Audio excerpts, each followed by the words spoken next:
अस्सलाम वालेकुम। अज मैं वीडियो बना रहा मैं जी मुगल फर्नीचर मार्ट ते लकड़ी के फर्नीचर ले लकड़ी का फर्नीचर अज तुहानूं विखावांगा किहड़ा किहड़ा वे यह जिहड़ा समान पिया वे यह ते लोहे का समान हैगा ना, मतलब लोहे दी कुर्सियां का समान हैगा वे। यह कुर्सी लोहे की तैयार हो रही है जी, बड़ी आला किस्म की कुर्सी तैयार हो रही है। जिहड़ा इनू पैप लगा वे 20 गेज का पैप है, जिहड़ा इहदे विच लकड़ी इस्तेमाल हुई है, किक्कर की लकड़ है जी, जिहड़ी खराब नहीं होएगी जल्दी कितें।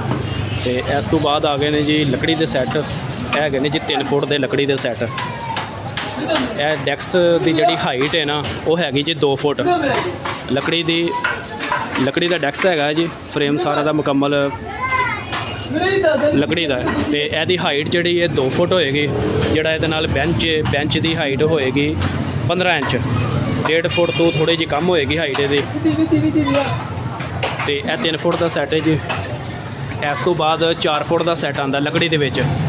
मुगल फर्नीचर मार्ट तो तुहानूं लोहे का लकड़ी का हर किस्म का समान मिलेगा।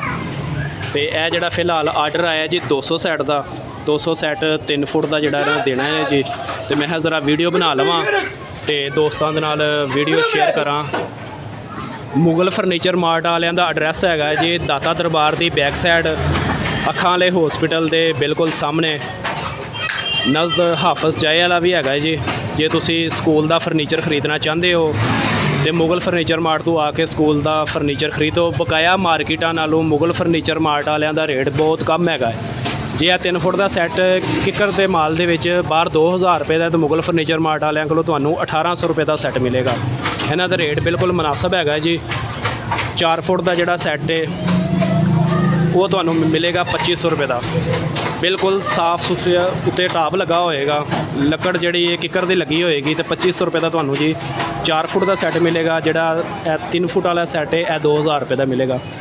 इस तो इलावा इन्हां कोलों लोहे का भी समान मिल सकता, जिवें मैं अगे तुहानूं वीडियो च पहले दस्सिया वे कि कुर्सियां लोहे दीयां भी तैयार हो रही ने।